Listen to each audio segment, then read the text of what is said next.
K. Bradford Brown from the More to Life program, and he said that forgiveness is the absolute refusal to hold ill will against someone for what they did or didn't do. And I'll say it again because it's quite a long sentence. So forgiveness is the absolute refusal to hold ill will against someone for what they did or didn't do. And I'll break it down a little bit, but the best way to describe it is a bit like the grudges and grievances of everyday life that we kind of collect up against other people. These are our grievances. So ill will can be grudges, gripes, grievances, whatever it is that you're holding against other people. And most of us have quite a good collection of inner grievances. We might not share them, we might share them, but we might not. But we hold all of this material inside our hearts. And so the definition says the absolute refusal to hold your ill will. So that looks like this.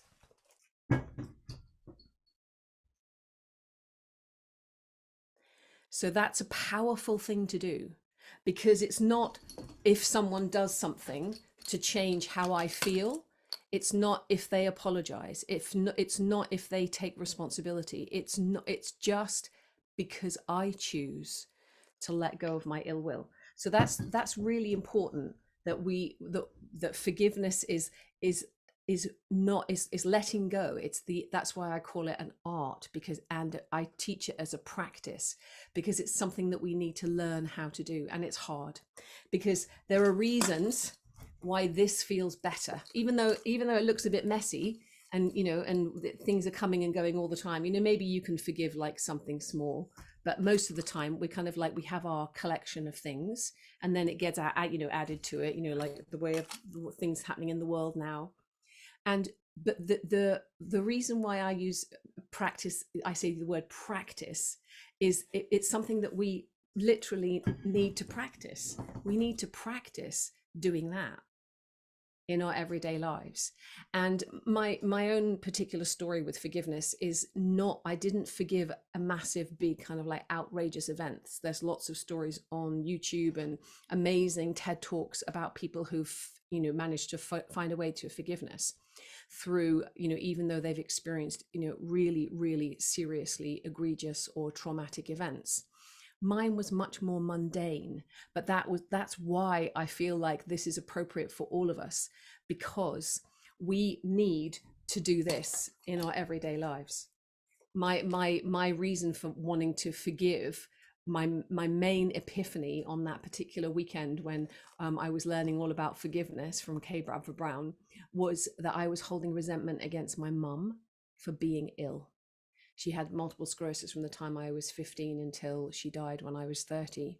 And to actually admit that I was holding ill will against her, and even though it wasn't her fault, that was a really pivotal moment for me. And so one of the things that I encourage us to do is to be really honest about the things that we are holding in our hearts, the grievances and the grudges and the gripes and the ill will and the resentment and maybe rage and maybe fury, maybe anger, maybe a desire for revenge. And you can see what's happening in the world when rage is allowed to take its course. You end up with the kinds of experiences that we're having right now. And so my invitation really is for us to engage with this, this idea of forgiveness in our own hearts. So I'm going to invite you to if you want to play along, please do, to think about maybe who would be on your forgiveness list. So that particular weekend when I was invited to make a list of all the people who I held something against, I thought, well, probably pretty much everyone I've ever met. And so I lowered my bar and I started writing down the names of all the people. And it was only when I got to number 36 that I thought, yeah, probably resent my mom as well, and had my epiphany moment. And so my invitation is, if you want to, just begin a forgiveness list. So you're not committing yourself to forgiving any of these people. It just means that you're starting to keep a list of the things that you need to let go of in your heart. So you might have, and in my view, we all have mum, dad, siblings or no siblings, grandparents, teachers, first friends, first heartbreak, colleagues, bosses, people in the world, so that's like just your kit just to start with. And there may be other things that happen. But I have a very sort of generous approach to forgiveness, which is pretty much everyone, put them on your list. And the reason why you want to put them on your list is it then means that you know that there's a bit of work to be done. But if you're seeing this a bit like, oh well, I've got a whole room or my kitchen, I'm not going to clear out all the cupboards at the same time. I might do one cupboard or one drawer at a time, and this is the invitation. And sometimes people say, oh well, I don't really want to think about forgiveness because it's like opening a can of worms. And the way I teach it is more like a Tupperware box of worms. And you can open the Tupperware box, get one worm out, deal with that, and then come back, with the lid shut another time to carry on doing your work. And also, I'm really happy if you have any questions, just put them in the chat, because if there's anything that I'm saying that's not clear or you want me to clarify or you don't understand, then please do. So I invite you to think about and writing your little list. And what I often do when I work with groups is I get people to just write your list. And then this, because it's just for you, you can keep it in the back of a journal or on a piece of paper. And then write down the number of years that you've held the resentment. So I'm just going to stop talking for a sec, just in case you want to do that. Have a little cough.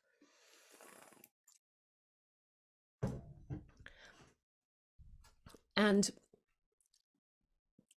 what normally happens if you start writing down the names of the people that you need to forgive, or that you're holding some kind of ill will or grievance against, is if you add up the number of years you've been holding your resentment, then you're going to probably end up with quite a large number.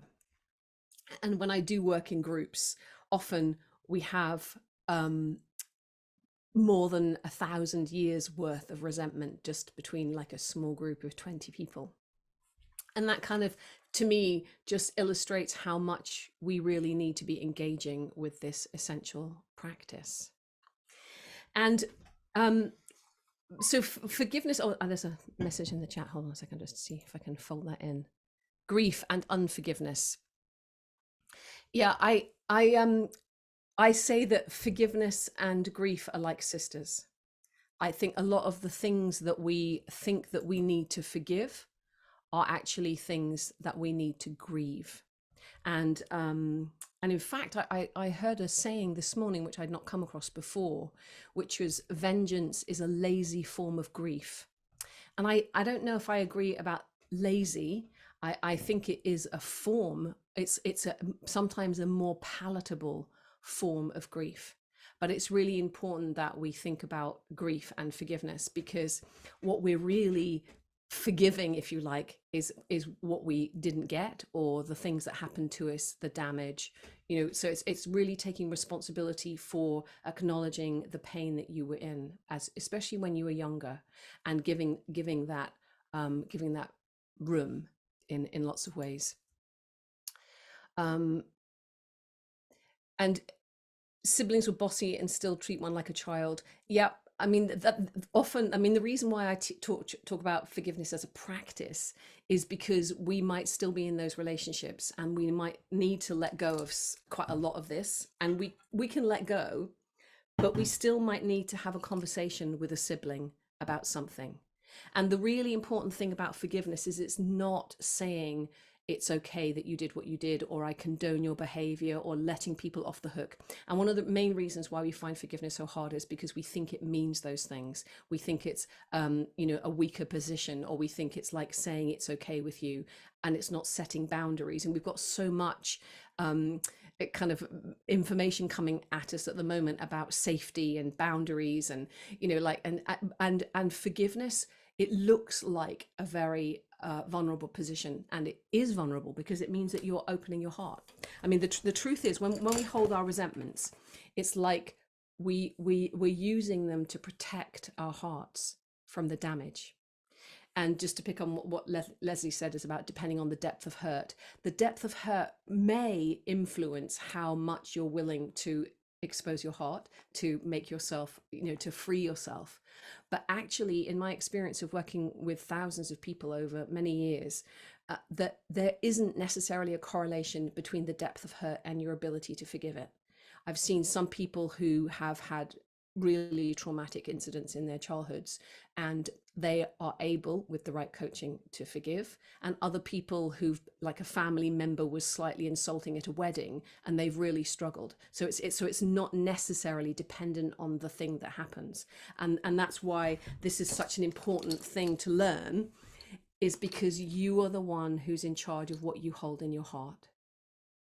You're the one who decides whether or not you want to keep resentment in there, or whether you want to actually choose to let it go. And it doesn't mean that you don't, you take someone to court, you get divorced, you ask someone to leave your life, you don't, you block them on your phone, what, you do the thing as well. But you can do that either with a heart full of hate, or you can do it with a heart that's free. And that's the really important thing. Yeah, and Jenny says, I've done lots of work on forgiving family, and where I struggle was with people like Gates and Whitty. Absolutely, they're the ones who are more likely to be on my forgiveness lists now. Like, having done lots of the historical work, my heart is free of those resentments. But meeting the challenges of what's going on in our world and what's perpetuating the things that are going on in our world, very challenging to forgive. But it's the same principle, because you have to ask yourself, because this is a really serious question: how is my hate helping?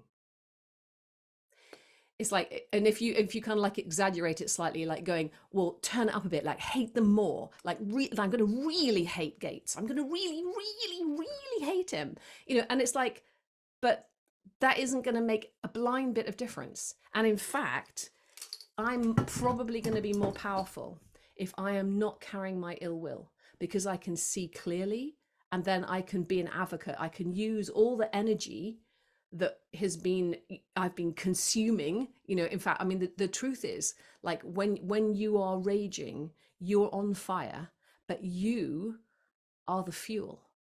You're what's being burnt up. And it's much better to use that energy to make the changes that we can in the world, even when it looks like we have no power. But what we do have power over is what's in our hearts. That is where I can start making peace. And if I choose 100% wholeheartedly that my heart is going to be a garden of peace, and that I will not hate anyone for any reason, no matter what they do or don't do, then I am the one choosing to make room for peace. That is how I know it might sound really naive and idealistic, but that is how we start to change what's happening in the world. Is we say resentment and ill will and grievances they're as toxic as anything else you could be consuming, and you're in charge of whether or not you keep taking that poison. You've probably heard those great sayings, like, setting there's one which is holding onto your resentment is like taking poison and hoping the other person will die. Or my own particular favorite, holding on to resentment, is like setting yourself on fire and hoping the other person will be bothered by the smoke.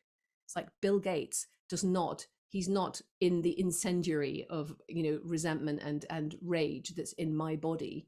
That people are just doing the things that they do, and then it's just up to me: do I hold that ill will? Do I contribute to that in the world, or do I choose to let it go? So, I'm not saying that it's easy. My book is called Forgiveness Made Easy because it's so hard and there's so many reasons. And so what we're kind of like talking about is why we find it so hard. And one of them is we think forgiveness is things that it's not. Forgiveness is a master practice. It's if you have a spiritual belief, it's a master spiritual practice, because it's one of the hardest things to do. If you think have mindfulness is like letting go, like when you meditate, you're letting go of the mind, you're letting go of your attachment to things, you're being fully present. And it's the same. Forgiveness, I think, is like the same, but for the heart. It's the work of the heart. So we're allowing our hearts to be free. We're letting go in the heart, because there's no reason really, like the reasons that we have for holding on are usually spurious at best, but they're mostly unconscious. So if you think about everything that's going on underneath the, like if you think about an iceberg, most of the activity and the danger is underneath the ocean. It's not what we're conscious of. It's the unconscious things that we're storing. um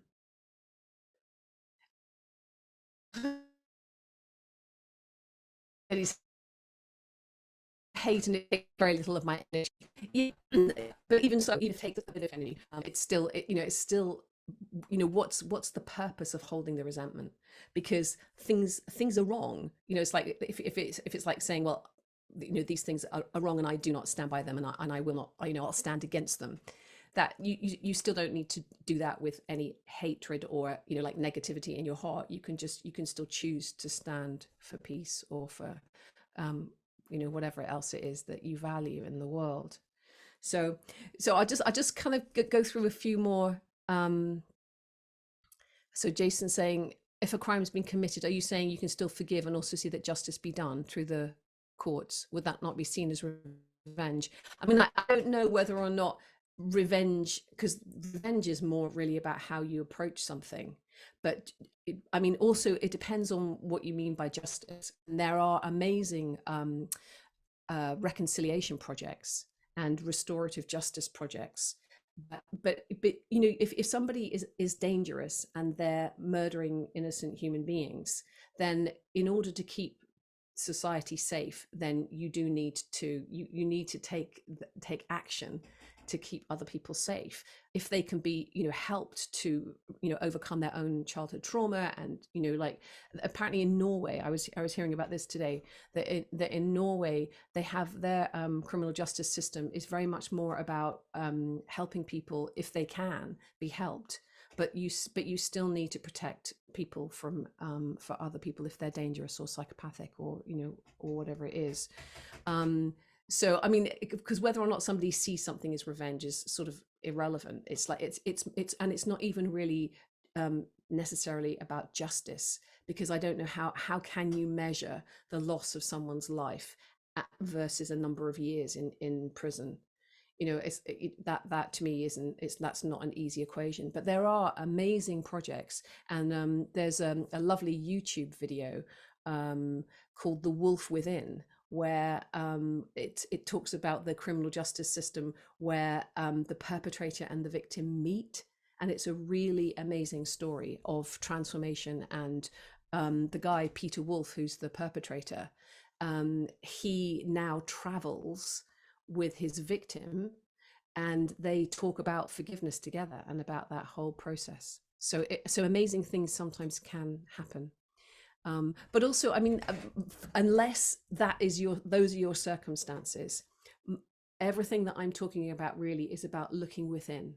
Is like really looking at what am I holding? What is there anything else that I can free myself of, that is gonna benefit me? So I just talk a little bit more about why we find it hard to forgive, because we need to know what the definition of forgiveness is first of all, so we know what we're talking about. But then one of the other resistances is this sense of vulnerability. And Thomas Hubel, who's a really beautiful spiritual teacher, he works a lot with trauma, especially collective trauma, and he says that the things we choose to do are very intelligent coping mechanisms. So it's our response to trauma. So holding resentment, especially when we're younger, can feel like the safe thing to do, because we don't want to open ourselves probably either to the grief or to the pain or the damage. And so it feels like holding on to the resentment is the smart choice. And that works when we're really little as an adaptive strategy. But what happens is, if you don't ever let go of your resentment, it stays in your heart, and the pattern of relating stays there, and you're shut down to the true intimacy that you can have when you allow yourself to be vulnerable. And so vulnerability can be one of the things that really gets in between us and our willingness to do our forgiveness, and because it means feeling the feelings, feeling the grief, that we've already talked about, and really acknowledging that the younger you that may have had not had their their needs met, or they might have had like challenges that they found difficult to face, and so really being compassionate and sitting in the discomfort of that. I mean, I really do understand why we have such a lot of resistance. But on the other side of when we do our forgiveness work, I mean, I remember one time when I used to work on a retreat, this woman who was in her 70s who had been sexually abused as a young teenager. We worked together, and she said afterwards, all of that bad feeling that I'd held for years, I mean literally decades, because she was in her 70s, all of that bad feeling has gone. And she carried it. That's the thing, is like, unless we're actively engaged with releasing our hearts in this way, we are going to keep carrying it. I don't sometimes people say time heals, and of course time does heal, but sometimes time just ices things over, and if you put a little bit of pressure on what's been frozen, it cracks, and then you end up in in an emotion that still needs to be healed. So it's kind of like I'm advocating really for doing um early work, childhood work, to resolve those issues, through being willing to clean out your heart to forgive. So and Leslie's saying, for me, understanding is sometimes helpful, or merely an acceptance of who and what something is. Yeah, exactly. That's beautiful. So and so one of the things that I do as part of, I've created a 7-step process that people can go through, and one of the steps in that process is to have that understanding, is to take the other person's perspective, and to and to understand what, from the other person's point of view, as best you can. But in order to get there, you need to have really fully expressed what, the darkness in your own heart. You need to have felt like you've said what you need to say, and so the process is done as an imaginary conversation, so that you can fully express yourself in a safe space. It's very space, a very safe space. Yes, exactly, putting oneself in the other one's shoes. Yeah. And knowledge with understanding. Exactly. Beautiful. So shall I keep going with the reasons why we find it hard? So one is understanding, one is the next is vulnerability, the next one is about our egos, and how there's a part of us that wants it to be even.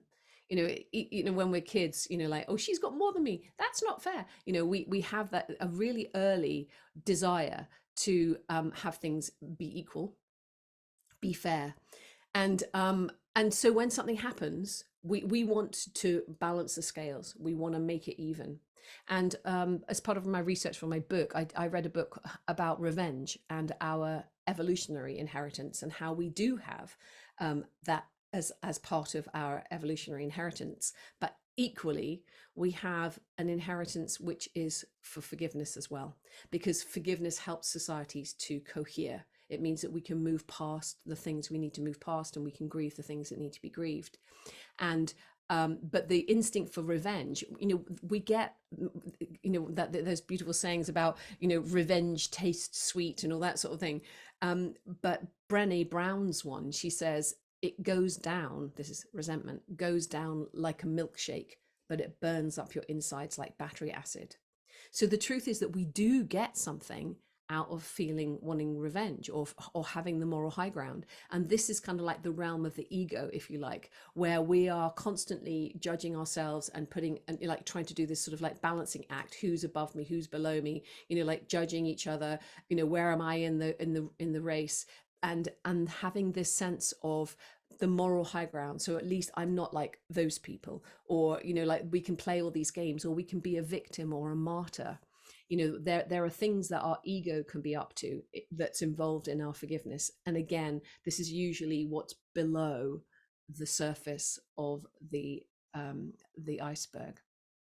And so understanding that our egos are making compensatory choices, and that actually what's really going on is a trade-off. And so this is the next sort of the next reason why we find it hard to forgive, and that's because we often don't acknowledge that we're holding a resentment in the first place.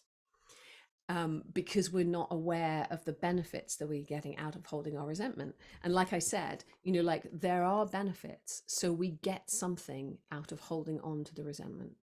So the resentment serves a purpose, and often it is, especially with early childhood wounding, it's to do with our protection.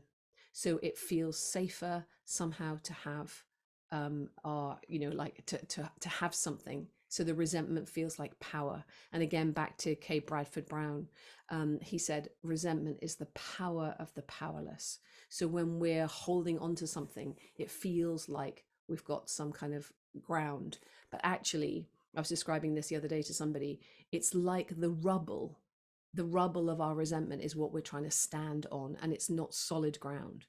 It's moving, and if we move, it moves. So the reason why we want to let go of that is so that we can stand on solid ground, and then we can do whatever it is to release what's crusted over in our own hearts.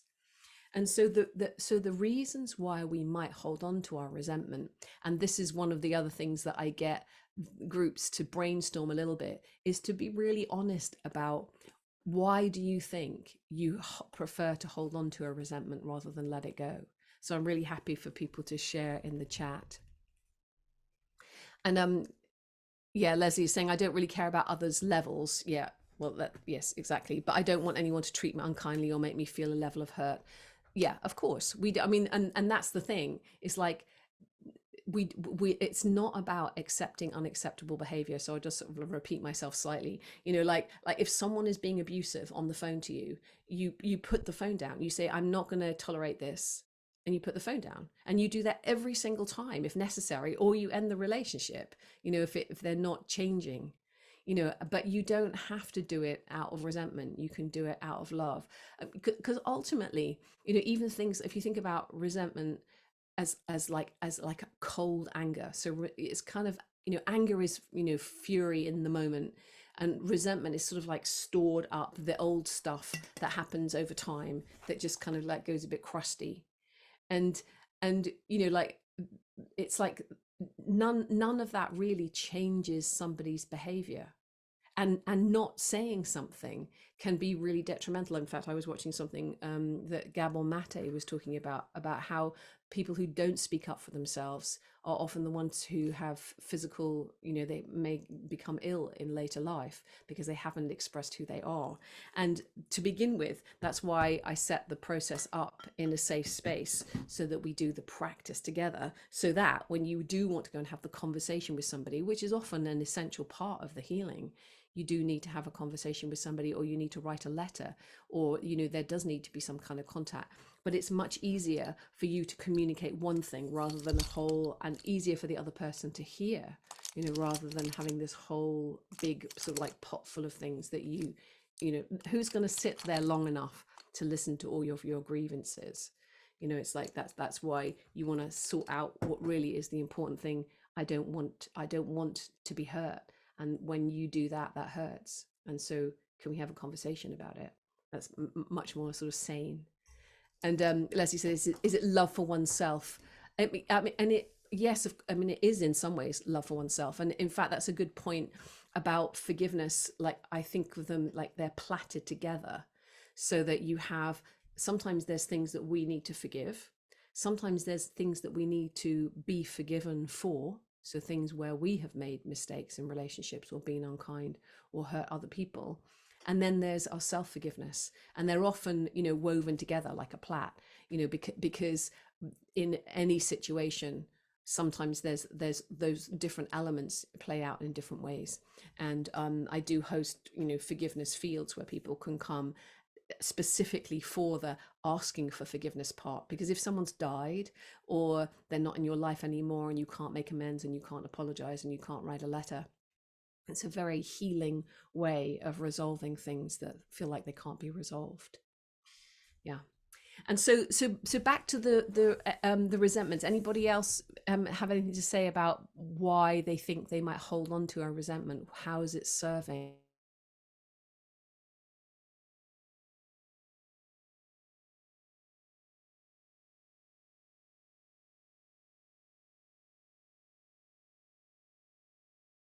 radically honest about the games our egos play.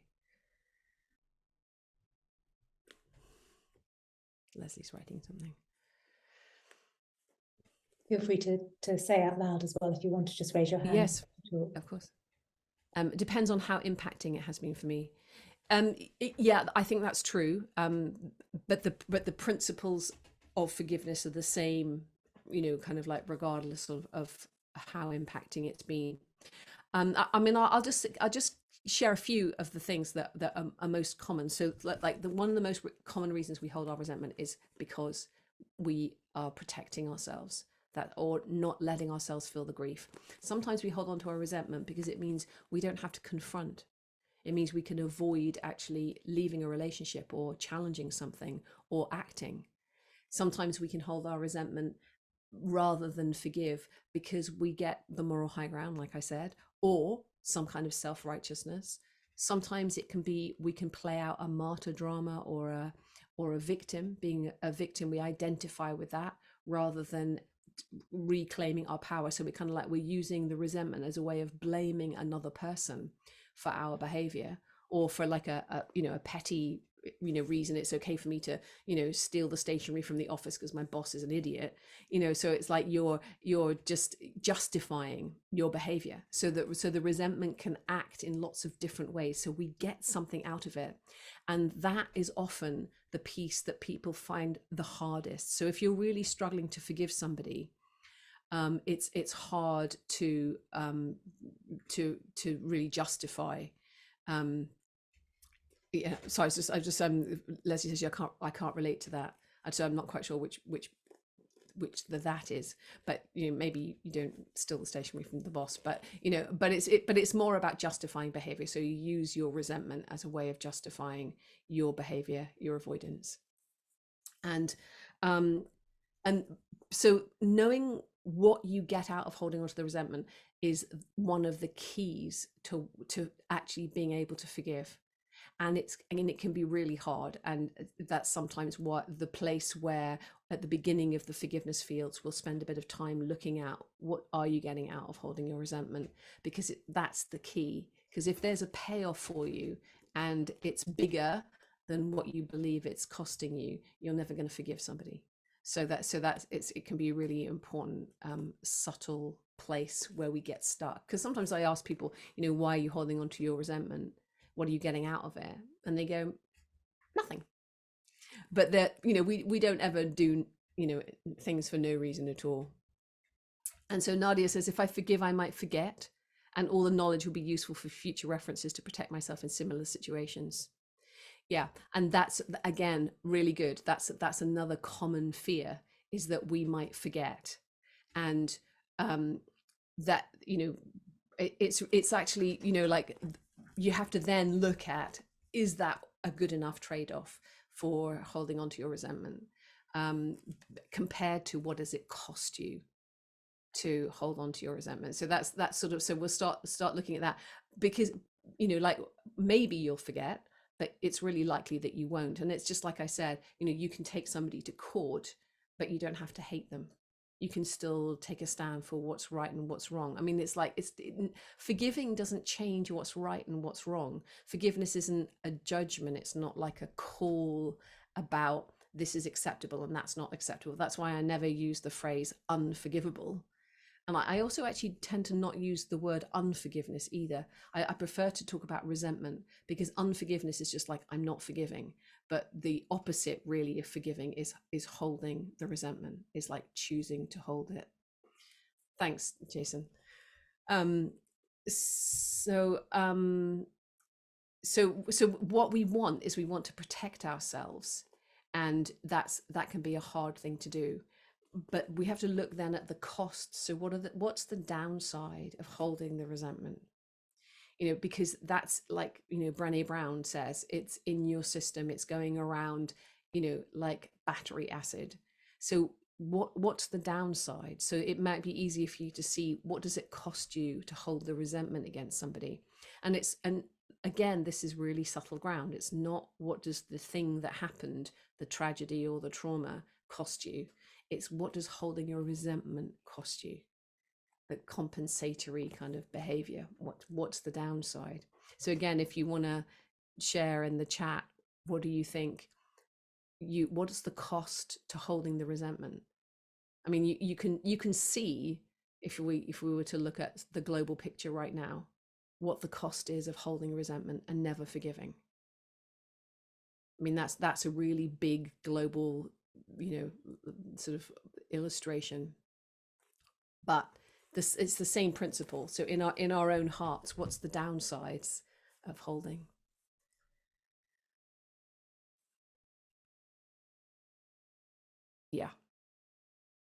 Yeah, exactly. Beautiful. So I could make someone very hard edged. Biggest consequences: health, brain tumors, resentment, bad health.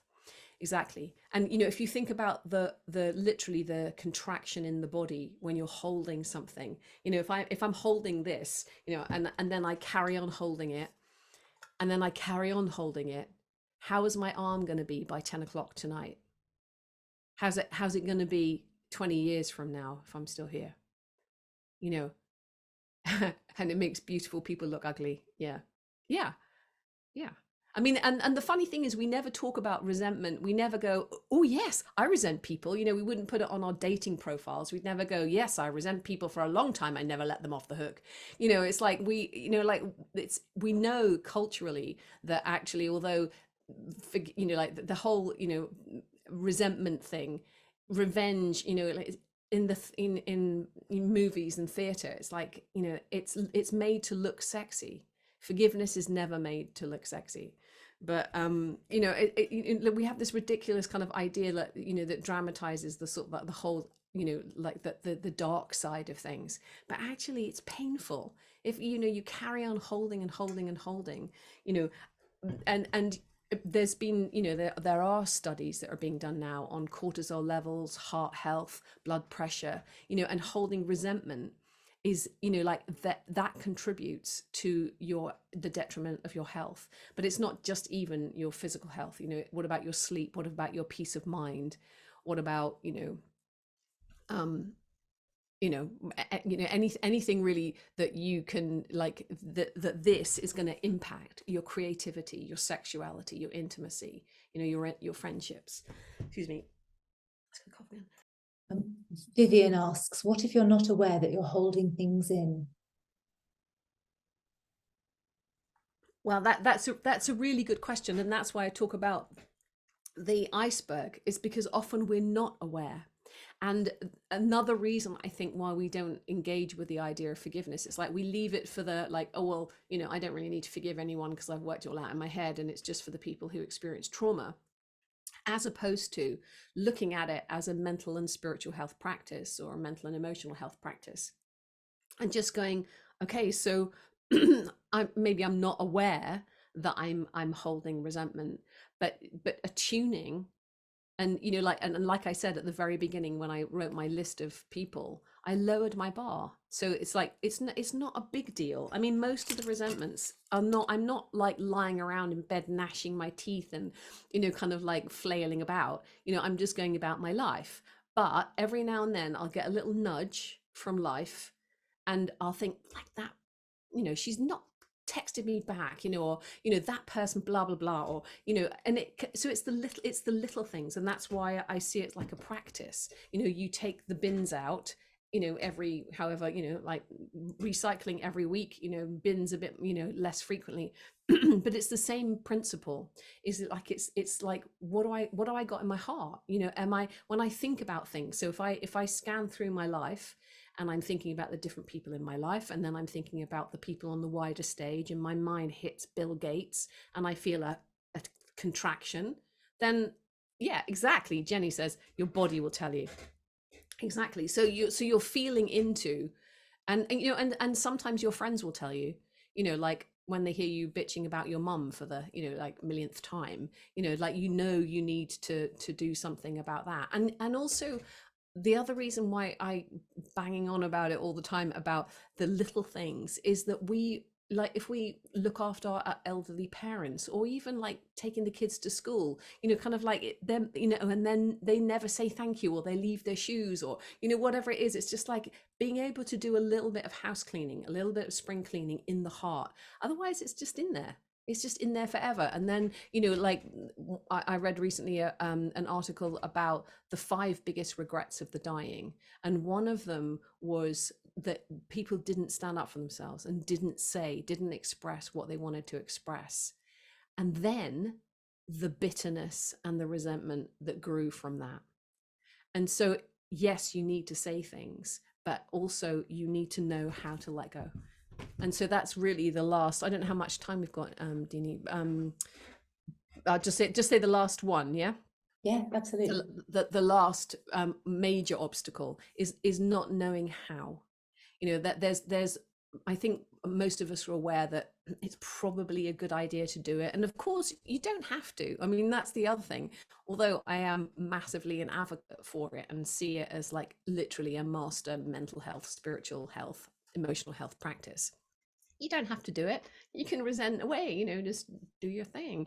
Die with all your resentments in your heart. You know, you know, of course that's you have free will, you know, but I'm advocating for like life beyond, you know, carrying the resentment, and living consciously a life of forgiveness, choosing to have that as a principle that's in your life and a practice that's in your life, and do it, and just doing your practices, you know, like fall down 7 times, stand up 8. You know, of course we're going to keep resenting people until the end of our lives, probably, you know, because there's going to be things that aren't the way we want them to be. And so then we just, you know, keep doing our work. And so so knowing how to do it can be really key as well, which is why I created the 7-step forgiveness made easy process, so that we had a way of doing it, so it's not vague. There's a really wonderful book from a great organization that do a lot of amazing work around forgiveness, but it's called Forgiveness is Really Strange, which is kind of like, well, it's not very helpful because if it's really strange, then it's a bit of like a random occurrence, and maybe there'll be an act of grace and you'll be able to, or, you know, maybe if something really bad happens and then you'll spontaneously, you know, it's like, I like taking the randomness out of the possibility and having something that you can do, like a meditation practice, a forgiveness practice. So, and Moran says, it's so connected. Oh, sorry, hang on. I think we're taught to not express from school days, just to obey and shut up. It's good to be free and be allowed to speak. It's liberating. Yeah, exactly. Yeah, we're taught not to express us, you know, and it's so connected. All of what we were taught and how we were raised, speaking is the best way, even speaking to yourself and the others. That helped me. And I also think if an act has been done from a personal perspective, I might need a little bit more context on that last one, Leslie.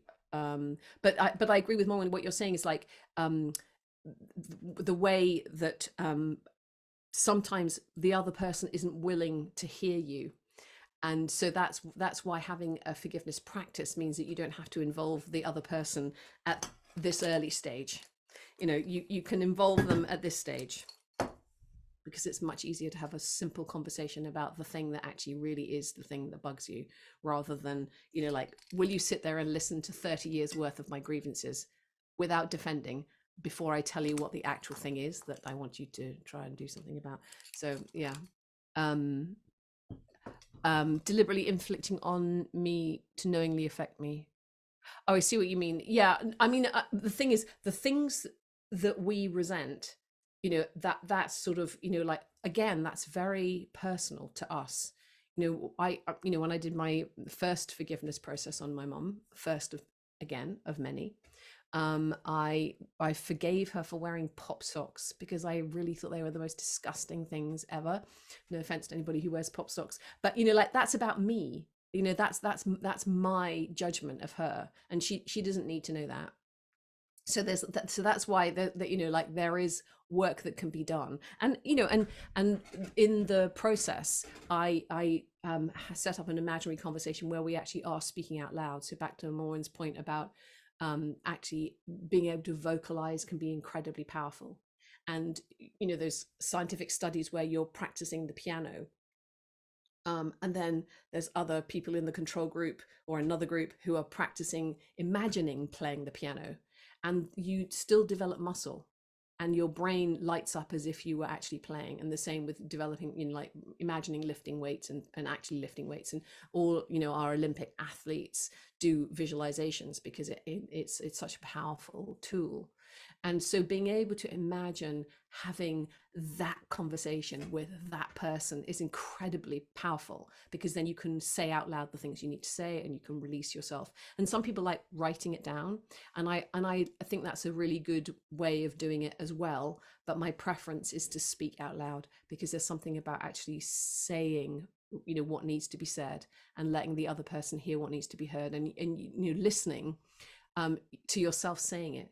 And so to your brain, to your psyche, you've said the things you've needed to say, even though it's, technically an imaginary conversation. So it can be very powerful.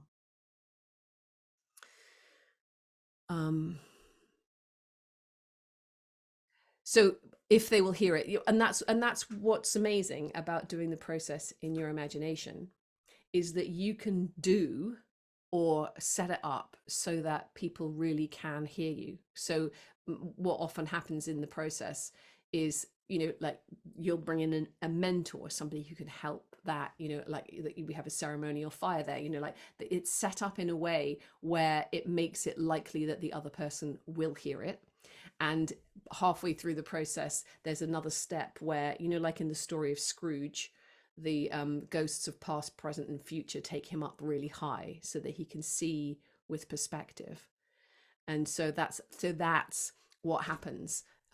He like you take the other person up so that they have this chance to see differently, to see from a higher view, and that can help them hear it. But the thing is, because it's your imagination, if anything that's happening, like it's like basically that's your imagination, so you can change it. You can bring other things in, bring in like Dumbledore, or whatever you need to, like the heavies, angels or whatever. So and Jenny says, we blame others for making us angry when they've simply triggered a wounded part in us. Awareness is really important. Exactly that's why I was saying about the nudge.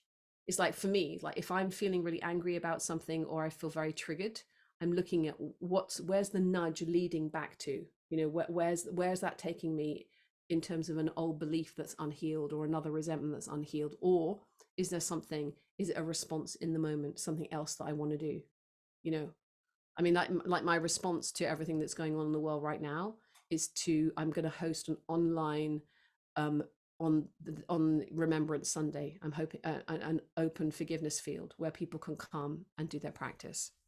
I mean, I do them every month, but this one specifically, like to pledge your heart to peace, because I believe that when we do our forgiveness, it's an act of amnesty for the whole of humanity. And I call them forgiveness fields, because Charles Eisenstein said that when anyone forgives, it's like it adds to the field, like there's a resonance. And so we're adding to that resonance, to the field of forgiveness. And then there's also that really beautiful Rumi poem, out beyond ideas of right doing and wrong doing, there's a field, I'll meet you there. And that's where we do the work. And I recently wrote a letter to my mother-in-law, 10 pages long. Once I posted it, felt wonderful, and a massive weight was lifted, and now I have peace with her. Yeah. I mean, and sometimes, like I said, like we really do need to have a conversation or write a letter or do something in the world that expresses our grievance. I just don't think that, I think we find it so hard to hear other people's judgments, that you're going to hedge your bets and you'll probably get a better result after doing it like that. So do your forgiveness work first and then do that, rather than just do a great big dump on somebody, because they might find it hard to hear without getting defensive and reactive. So yeah, exactly. No, exactly, Jenny. My point is, we blame others for making us angry when it's not them, it's our stuff. Exactly. It's, we're the ones who are triggerable. And that's sort of when I say, like, forgiveness is, like we get velcroed onto other people, like they do something and we get hooked. And when you do your forgiveness work, you're more like Teflon. So things might still happen, but you just don't get hooked in the same way. I mean, the thing is, I could be completely wrong. So the test really is that you experiment for yourself. The most common comment that I get after doing a one-to-one process, because I work one-to-one with people as well as groups, is I feel lighter. I feel, like I feel like something's lifted. I feel different. And because I offer a resentment back guarantee, like if you really want your resentment back at the end of it, go knock yourself out. But most people prefer the feeling. I do say, do you want your resentment back again? And they go, oh God, no, no, no. And it doesn't mean that it's forever. Like that's why I say it's a practice. You just keep going. Yeah, I mean, I could bore people about this subject for ages. So thank you very much for listening, and thank you for hosting me as well and giving me some space.